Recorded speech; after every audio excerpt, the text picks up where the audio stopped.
ఏపీలో ఎన్నికలు రసవత్తరంగా మారాయి. మరోసారి అధికారమే లక్ష్యంగా వైసీపీ అధినేత జగన్ పావులు కదుపుతున్నారు. 175కి 175 నియోజకవర్గాలు గెలవడమే లక్ష్యంగా సీఎం జగన్ ప్రణాళికలు రచిస్తున్నారు. జగన్ను గద్దె దించడమే ధ్యేయంగా చంద్రబాబు, పవన్ కళ్యాణ్ బీజేపీతో కలిసి ఎన్నికలకు వెళ్తున్నారు. 3 పార్టీలు ఒకటిగా ఏర్పడడంతో గెలుపు ఖాయమని కూటమి నేతలు లెక్కలు వేసుకుంటున్నారు. పోలింగ్కు మరో 8 రోజులు మాత్రమే సమయం ఉండడంతో నేతలందరూ జోరుగా ఎన్నికల ప్రచారం నిర్వహిస్తున్నారు.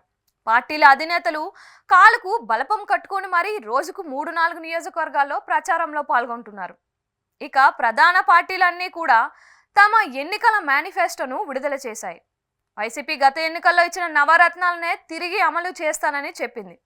అయితే గతంలో ఇచ్చిన వాటికి వ్యయాన్ని పెంచుతున్నట్లు ఆ పార్టీ ప్రకటించింది.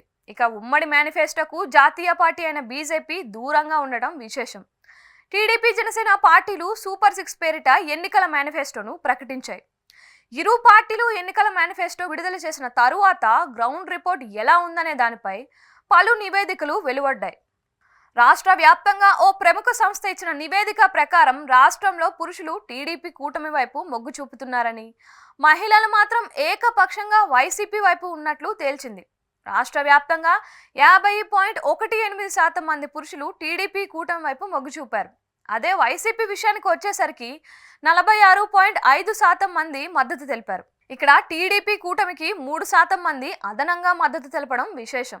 మరోవైపు మహిళలు 56.12% వైసీపీ వైపు మొగ్గు చూపగా టీడీపీ కూటమికి కేవలం 41.21% మంది మాత్రమే మద్దతు ఇస్తున్నారు.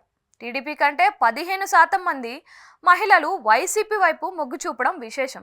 వైసీపీ అధికారంలోకి వచ్చిన తరువాత జగన్ సంక్షేమ పథకాలను పెద్ద ఎత్తున అమలు చేస్తారు.